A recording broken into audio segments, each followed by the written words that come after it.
오늘 말씀은 로마서 9장 19절로 23절 말씀입니다. 로마서 9장 19절로 23절 말씀 다 함께 합독합니다.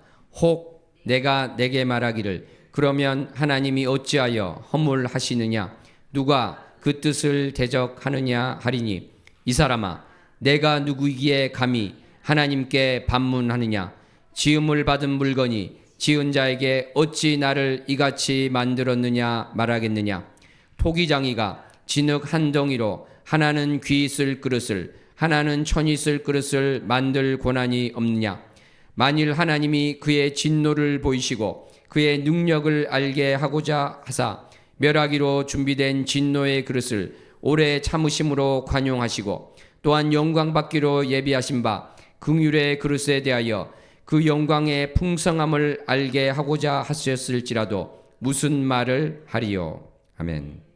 기도합니다. 하나님 아버지 감사합니다. 오늘 말씀 가운데서 주권자 되시며 창조주 되시는 주님을 다시 한번 바라보는 우리 모두가 되게 하여 주시옵소서. 말씀 전하는 종의 입술을 주님께서 붙들어 주시옵소서. 예수님 이름으로 기도하옵나이다. 아멘. 사랑하는 성도 여러분, 우리는 지난 시간 로마서 8장까지 보았습니다. 이 8장까지가 복음의 진리, 그 이신칭에 대한 기독교 핵심 교리에 대한 말씀이었다면 9장부터는 이 말씀에 대한 적용이라고 할 수 있는 그러한 주제가 나오게 되겠습니다. 먼저 9장부터 11장까지는 유대인과 이방인에 대한 주제가 나오고 하나님의 신실하심에 대한 주제가 나오고 있습니다. 사랑하는 성도 여러분, 우리는 이신칭의 교리를 잘 알고 있습니다. 그러니까 믿음으로 말미암아 의롭게 된다는 것이고 믿음을 통해서 구원을 받는다는 그것을 알고 있는 것이죠. 이것과 반대되는 것이 바로 행위 구원이라고 할 수 있겠습니다. 나의 행위를 통해서 의롭게 된다. 나의 노력을 통해서 구원받는다. 이것이 바로 이제 행위 구원이 되는 것인데 이것과 명백히 구분되는 것이 바로 이신칭이 믿음으로서만 구원된다는 것이 되겠습니다. 그것의 가장 큰 원인은 또 하나님의 은혜, 하나님의 사랑이라는 것을 우리는 알고 있습니다. 그런데 이러했을 때 아무래도 이 유대인들이 어느 정도 이제 반발을 하게 될 수 있습니다. 왜 그렇습니까? 유대인들은 스스로 하나님이 택하신 선민이라고 생각하고 있지 않습니까? 이들은 이렇게 말합니다. 우리가 선택된 민족 아니냐? 하나님께서 아브라함의 자손에게 복을 주신다고 하셨는데 바로 우리가 아브라함의 자손이 아니냐? 그런데 어떻게 하나님께서 할례도 행하지 않고 안식일도 지키지 않고 이러한 자들을 복을 주실 수가 있는가? 분명히 하나님께서는 할례를 행하지 않고 안식일을 제대로 지키지 않으면 하나님 자손에서 끊어진다고 하셨는데 우리는 이러한 것을 포함해서 율법을 지키기 위해서 부단히 노력을 해왔는데 어떻게 율법도 모르고 안식일을 지키지도 않고 할례도 하지 않은 이 이방인들이 구원을 받을 수 있다는 것인가? 이들이 최소한 할례라도 받아야 되는 것 아니냐? 이방인들이 또 율법을 모르니까 생활에 있어서도 지금 여러 가지 방종주의와 같은 문제가 나오는 것 아니냐? 이런 식으로 이제 볼멘 소리를 하게 된다는 것이죠. 로마서 후반부에도 나오고 있지만 실제로 이 이신칭의를 잘못 이해한 경우가 전혀 없지는 않았을 것입니다. 오늘날 구원파의 신앙이 그러한 것처럼 이 믿음으로 구원받는다는 것, 이것에 있어서 잘못 착각을 하는 바람에 삶에 있어서 방종주의가 들어오게 되고 문제를 일으키는 것이 있을 수도 있었던 것이죠. 그런데 사도 바울이 볼 때는 그러한 문제가 설령 있다 하더라도 사도 바울이 생각할 때 또 더 정확하게는 성령님께서 사도 바울에게 알려주신 복음의 진수, 그러니까 이 이신칭이라는 이 주제가 결코 흔들릴 수 없다. 이것이 바로 사도 바울의 생각이었고 또 그 생각을 이끄신 성령님의 생각이었습니다. 사실 사도 바울에게는 이 이신칭으로 대표되는 복음에 대해서 여전히 오해하고 또 잘 이해하지 못하는 유대주의자를 비롯한 유대인들에게 이 복음의 진수를 설명하고 설득하는 것이 큰 주제가 되었습니다.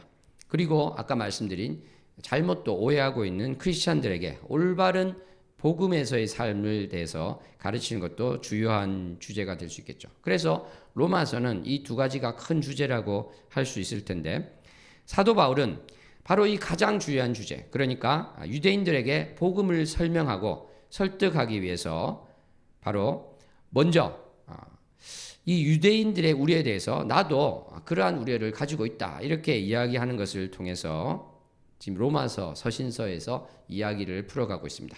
먼저 우리가 로마서 1장부터 쭉 살펴볼 것 같으면요, 사도 바울은 로마서 1장 16절 17절에서 바로 이신칭의 이 핵심 교리에 대해서 먼저 언급을 하고 있습니다. 그리고 나서 나오는 내용이 무엇인가 하면은 이방인들이 어떠한 죄를 가지고 있는가, 여기에 대해서 신랄하게 지적을 합니다. 그리고 준엄하게 꾸짖으면서 이 부분에 대한 주제를 시작하게 됩니다. 그러니까 이방인들은 어떻습니까? 동성애를 비롯해서 여러 가지 이 죄악의 목록들이 있는데, 이것을 열거하면서 유대인들 너희가 이방인에 대해서 우려를 가지고 있느냐? 나도 그러한 우려를 가지고 있다. 이 이방인들이 근본적으로 문제가 되는 이러한 것에 대해서 처음에 쫙 지적을 하고 있는 것이죠. 그런데 2장으로 넘어가기 전에 1장 말미에서 사도 바울은 또 어떤 이야기를 하고 있냐면은, 그런데 너희 유대인들이 사실은 이방인과 똑같은 죄를 지으면 어떻게 되겠느냐? 그러면 이방인이든 유대인이든 결국은 문제가 생긴 것 아니냐, 이렇게 이야기를 하게 되는 것입니다. 유대인들은 어떻게 이야기했죠? 이방인들은 율법도 모르는 야만인과 같다고 주장을 했는데, 사도 바울은 이야기합니다. 중요한 것은 율법을 가졌느냐 아닌가가 아니라 율법을 지키는 것 아니겠느냐. 율법을 지키지 않으면 멸망하는 것 아니겠느냐. 이방인은 또 율법이 없지만 양심에, 하나님께서 마음에 새겨진 그것을 어기면 또 어겼다고 할 수 있지 않겠느냐. 그런데 어떻게 율법을 가졌다고 하는 너희가 율법을 지키지 않을 수 있느냐? 이것은 문제가 아니냐, 이렇게 지적을 하는 것이죠. 반대로 율법을 가지지 않은 이방인들이 삶에 있어서 율법이 요구하는 것들이 이루어진다면 이들이 진짜 유대인이 아니겠는가? 이들이 내면의 유대인이 아니겠는가? 그들은 육체 가운데 할례를 행하지 않았지만 하나님이 싫어하시는 바, 그러한 것들을 마음 가운데서 배워버렸다는 점에서 이들이 마음으로 진짜 할례를 받은 사람이 아니냐, 내면적인 할례를 받은 자가 아니냐, 이렇게 2장에서 이야기를 하는 것입니다. 그러면 유대인들의 반응은 또 뻔한 것이 되겠죠. 그러면 이방인이 그렇게 내면적인, 이면적인 유대인이고 할례를 받은 사람이라면 유대인은 아무것도 아니라는 것인가? 유대인은 아무런 유익이 없다는 것인가? 아무런 가치도 없고 의미도 없다는 것인가? 이렇게 질문할 수 있겠죠. 3장에서 사도 바울은 여기에 대해서 답합니다. 아니다. 유대인의 유익은 많다. 우선 말씀을 맡았다는 것이다, 이렇게 이야기를 합니다. 그리고 나서 유대인의 유익에 대해서 이야기를 하고 있지 않은데 바로 9장에 넘어와서 그 이야기를 다시 재개하고 있는 것을 보게 됩니다. 근데 이제 9장에 오기 전에 아까 말씀드린 3장에서 말씀을 맡았다는 게 중요하다. 그러면서 또 무슨 이야기를 하게 되냐면, 문제는 이 말씀을 아무도 제대로 지키고 있지 않다. 의인은 하나도 없다. 그래서 말씀을 맡았든지 맡지 않은 이방인이든지 다 의인이 하나도 없기 때문에 멸망하게 되어 있다. 이 이야기를 하게 됩니다. 그러면서 3장 21절로 넘어가면서, 그런데 하나님은 공의의 하나님이기 때문에 이렇게 율법을 지키지 않고 또 마음에 새겨진 것을 지키지 않는 이 모든 사람들, 단 한 사람도 의인이 없는 우리 모두를 멸하실 수밖에 없는데, 심판하실 수밖에 없는데, 하나님께서는 사실은 이 심판을 예수님이라는, 예수 그리스도라는 그분께 다 쏟아부으시고 우리의 죄를 간과해 주셨다. 새로운 의가 나왔다. 이렇게 선포를 하고 있는 것입니다. 그러니까 그러한 예수님을 믿을 때 우리는 구원받을 수 있다. 이 이야기를 이제 본격적으로 하게 되는 것이죠. 그래서 유대인들은 여전히 의구심을 가지고 있습니다. 우리가 아브라함의 자손 아닌가? 계속 우리가 아브라함을 본받아야 되는 것 아닌가? 아브라함이 이삭을 바치는 그러한 행위까지 보여주지 않았는가? 이런 식으로 질문할 수 있을 때 사도 바울은 뭐라고 이야기를 하고 있습니까? 그런데 아브라함이 사실은 할례를 받기 전에 아브라함의 믿음의 고백을 보고 하나님께서 의로 여겨주셨다, 이 이야기를 하고 있습니다. 그러니까 유대인들이 너무나 잘 알고 있는 아브라함에 대해서 이야기할 때 사실은 할례도 받기 전에 어떠한 행위도 있기 전에 이미 그 마음을 보시고 하나님께서 의롭다고 하셨다. 그러니까 우리가 아브라함의 자손에 대해서 이야기할 때도 혈통이 아니라 이제는 믿음의 자손을 이야기해야 된다. 그리고 우리는 믿음에 의해서 구원을 받는 것이다, 이렇게 이야기를 하고 있는 것입니다. 여전히 율법을 지켜야지 구원받는다고 주장을 한다면 여전히 믿음이 아니라 율법 준수가 그 구원의 기준이 된다고 한다면 당신은 율법 아래에 있는 것인데, 이렇게 율법 아래에 있으면은 멸망밖에는 있을 수가 없다. 왜냐하면 율법을 아무도 온전히 지킬 수 없기 때문에 그렇다. 그러므로 우리는 은혜 아래에 있어야 되는 것이고, 우리 옛사람을 십자가에 못 박고 주님 앞으로 나아가야 된다, 이렇게 사도 바울이 이야기하고 있는 것입니다. 7장에 오면서 사도 바울은 또 그렇게 하는 것이죠.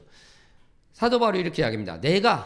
사도 바울 내가 나의 과거를 돌아보아도 그렇다. 나는 정말 율법을 열심으로 지키려 했지만 나는 결국은 율법 아래에 있는 것이고 죄에 팔린 자였다. 노예와 같은 그러한 상황에 있었다고밖에 나는 고백할 수밖에 없다. 율법의 핵심인 하나님을 사랑하고 이웃을 사랑하는 것, 이것이 나의 속사람은 참으로 갈망하고 있었는데 나는 율법 아래에 있었기 때문에 이것을 행할 능력이 없었다. 그래서 나는 사망의 몸에 갇힌 참으로 비참한 자였던 것이다, 이렇게 7장에서 이야기를 하고 있는 것이죠. 그런데 8장 와서 무슨 이야기를 하고 있습니까? 이렇게 비참한 처지였는데 우리가 성령대로 살면, 성령님을 따라 살면 바로 우리는 생명을 얻는데, 바로 하나님께서 우리에게 성령을 부어주시고 성령님이 내주하게 하셔서 하나님께서 이미 사랑하시고 예정하시고 불러주신 우리를 바로 주님의 뜻 가운데 살 수 있도록 불러주셨다, 이렇게 선포하고 있는 것입니다. 하나님께서 일방적으로 우리가 자녀가 되게 하시고 예수 그리스도와 공동 상속자가 되게 하시고 영화로운 존재가 되게 하였던 것입니다. 이 구원의 여정 가운데 가는 길을 아무도 막을 수 없는 것입니다. 어떠한 고난이나 환난이라도 이것을 막거나 멈출 수 없는 것입니다. 하나님의 사랑에서, 예수 그리스도의 사랑에서 아무도 이것을 끊을 수 없다. 이것이 바로 8장까지의 이야기가 되는 것입니다. 그러면서 이제 9장으로 넘어와서 계속 이야기를 하고 있는 것이죠. 유대인 여러분은 여전히 아브라함의 자손이라는 그 혈통, 이 중요성, 혈통의 중요성을 내려놓지 못하고 있습니까? 바로 믿음으로 보니까 이방인이 아브라함의 자손이 된다는 것을 정말 믿지 못하겠습니까? 이렇게 이야기를 하는 것이죠. 9장의 내용이 이제 그러한 내용이 되는 것입니다. 어떻게 이야기합니까? 사도 바울은 또 이렇게 이야기하고 있습니다. 그런데 사실 따져보니까 아브라함의 자손이 혈통으로 된 것이 아니다. 왜냐하면 정말 혈통만으로 우리가 그것을 생각한다면 똑같이 아브라함의 피를 이어받은 이스마엘의 경우는 어떠하느냐? 그것을 인정하지 않고 있지 않느냐? 바로 하나님의 약속의 말씀 가운데서 인정하는 것이지 혈통이 핵심이 아니라는 것을 사실은 당신은 알고 있지 않느냐? 이렇게 질문을 하는 것입니다. 그래서 이 믿음으로 구별된다는 것, 이것은 바로 어떤 면에서 보면은 하나님이 주권적으로 선택하신 것이다, 이렇게도 이야기가 되는 것이죠. 그러니까 이삭의 두 아들 에서와 야곱의 경우를 보더라도 하나님께서는 이들이 태어나기 전에 이미 선택하였다. 약속의 자손이 누구이고 믿음의 자손이 누구인지 이미 선택하셨다는 그 이야기를 하고 있습니다. 그러니까 주인은 하나님이시고 하나님이 정하신다, 이 이야기를 하고 있게 되는 것이죠. 나아가서 사도 바울은 이 이야기까지 하고 있습니다. 애굽에서 바로가 마음이 정말 완악하였는데 사실 그것도 하나님께서 그렇게 하도록 하셨다, 이 이야기를 하고 있는 것입니다. 로마서 9장 17절에 이렇게 되어 있지 않습니까? 바로에게 이르시기를 내가 이 일을 위하여 너를 세웠으니, 이렇게 되어 있습니다. 바로를 세운 것이 하나님이시다. 바로 출애굽기 9장 16절에 있는 이 말씀을 가져와서 그 이야기를 하고 있게 되는 것이죠. 그리고 애굽의 그 바로의 마음이 완악했던 것, 그것도 사실은 하나님께서 그렇게 만드신 것이다. 그래서 로마서 9장 18절에 가니까 하나님께서는 하고자 하시는 자를 긍휼히 여기시고 하고자 하시는 자를 완악하게 하시느니라, 이 말씀을 하고 있는 것입니다. 사랑하는 성도 여러분, 우리가 하나님의 절대 주권을 인정할 수 있어야 되겠습니다. 그렇기 때문에 하나님께서 긍휼히 여기는 자를 긍휼히 여기고 또 완악하게 그 마음 그대로 내버려 두고 그렇게 유지되도록 하는 것은 또 하나님의 능력이 된다, 이렇게 된다는 것이죠. 그랬을 때 오늘 말씀 가운데 보니까 이 말씀에 대해서 19절에 보니까 어떻게 되어 있습니까? 한번 합독해 볼까요? 19절 말씀 합독합니다. 혹 내가 내게 말하기를 그러면 하나님이 어찌하여 허물하시느냐, 누가 그 뜻을 대적하느냐 하리니. 만약에 하나님께서 우리의 마음의 주관자시고 또는 완악한 마음도 주시는 분이라고 한다면 하나님께서 우리를 나무랄 수 없는 것 아닙니까? 어차피 하나님이 그렇게 하셨는데 왜 하나님이 우리를 나무라십니까? 왜 우리가 죄가 있는 것이 문제가 있다고 하십니까? 뭐 이런 식으로 이야기를 한다는 것이죠. 그런데 사도 바울은 오늘 본문 말씀에 보니까 어떻게 이야기하고 있습니까? 너가 누구이기에 감히 하나님께 반문하느냐, 이렇게 이야기를 하고 있습니다. 너가 지금 지음을 받은 자 아니냐, 그러니까 피조물이 아니냐, 어떻게 피조물이 감히 창조주에게 그렇게 말할 수 있느냐. 그러면서 비유를 드는 것이 바로 토기장이의 비유가 되는 것입니다. 토기장이가 토기를 만들지 않습니까? 근데 어떤 것은 그냥 천이 쓰는 것, 대충 쓰는 그런 걸로 만들 수 있고, 어떤 거는 귀 쓰는 것, 잘 이렇게 이쁘게 귀한 것을 담기 위해서 만들 수가 있는 것입니다. 그런데 이 만들어진 두 토기가 나는 왜 이렇게 천이 쓰는 것으로 만들었느냐, 이렇게 토기장에게 따질 수 있느냐는 것입니다. 그럴 수 없겠죠, 그죠? 그래서 우리가 다 알고 있는 것입니다. 만들어진 물건이 어떻게 만드신 분에게 이렇게 저렇게 따질 수 있느냐 하는 것이죠. 사랑하는 성도 여러분, 우리가 예수님께서 가르쳐 주신 그 기도문을 할 때 하늘에 계신 우리 아버지여 할 때 하늘에 계신 이 말씀은 무슨 뜻이 되겠습니까? 바로 하나님께서는 창조주가 되십니다. 우리는 땅에 있는 피조물입니다. 이러한 고백을 하는 것입니다. 그래서 어떤 사람은 평생 그 기도만 했다고 하지 않습니까? 하나님, 나는 땅에 있고 하나님은 하늘에 계십니다. 나는 땅에 있고 하나님은 하늘에 계십니다. 그것이 무엇입니까? 바로 나는 피조물입니다. 하나님은 창조주입니다. 나의 지혜는 보잘것이 없습니다. 하나님의 지혜만이 가장 놀라운 것입니다. 하늘에서 가장 낮은 것, 하나님의 가장 낮은 지혜도 인간의 가장 높은 지혜보다 지혜로운 것입니다. 나는 아무것도 모릅니다. 하나님께서 알려주시옵소서. 이러한 고백이 우리가 진정한 신자의 고백이 되어야 된다고 생각합니다. 이것은 너무나 중요합니다. 우리가 지금 매일 저녁 8시에 기도를 하고 있지 않습니까? 이 땅의 부흥을 위한 기도를 하고 있습니다. 이것도 마찬가지 그러한 원리가 들어가 있는 것입니다. 왜 그렇습니까?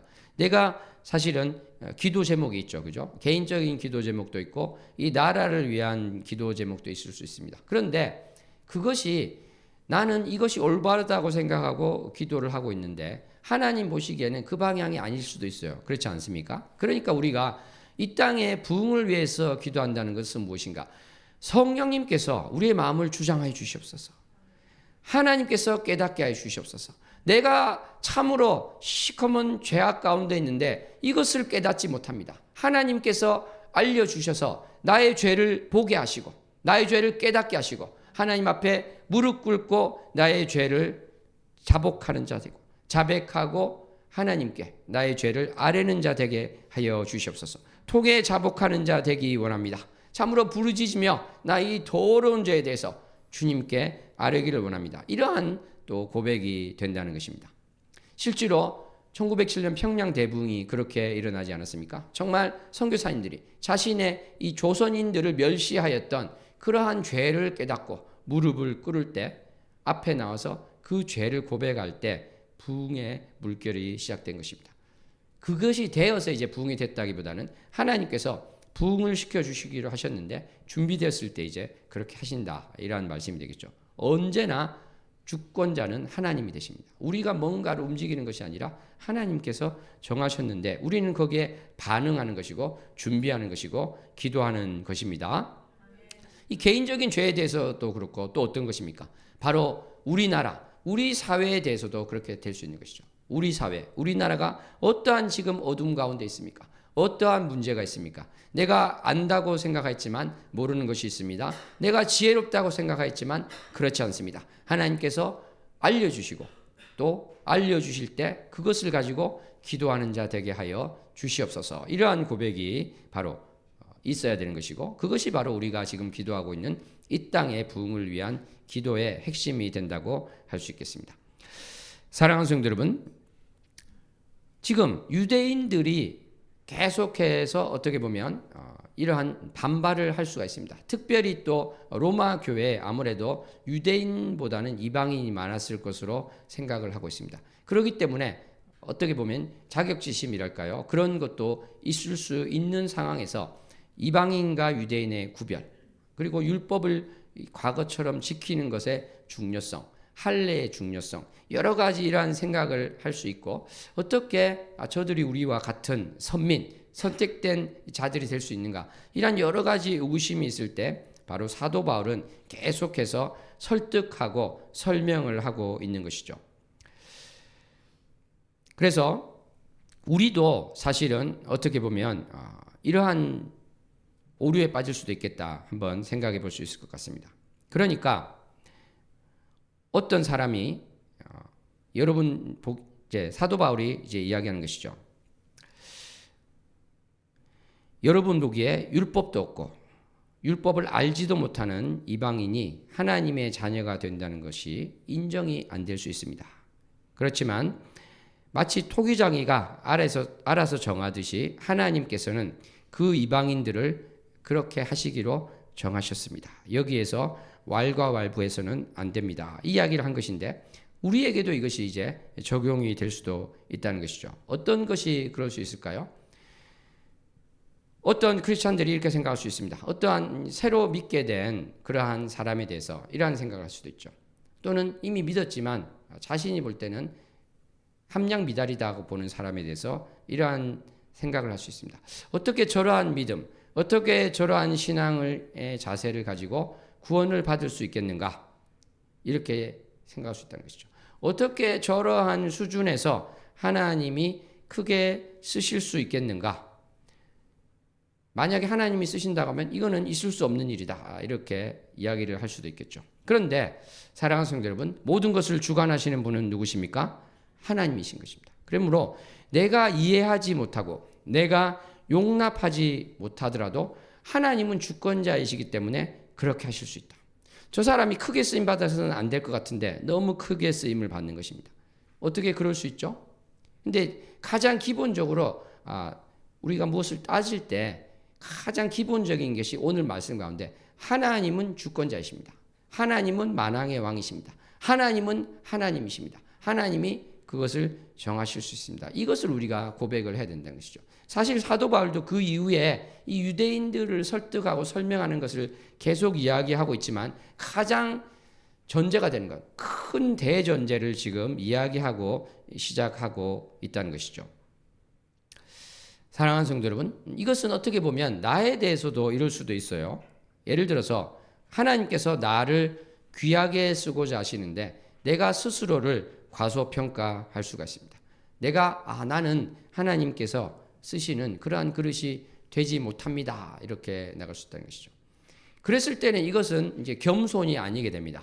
이거는 겸손이 아니게 된다는 것이죠. 왜냐하면 하나님께서 그렇게 말씀하셨는데 내가 하나님 저는 그것을 할 그릇이 안 됩니다. 자꾸 이렇게 하면은 결국은 하나님을 거역하게 되는 것입니다. 그러므로 그것은 겸손이 되는 것이 아니고요.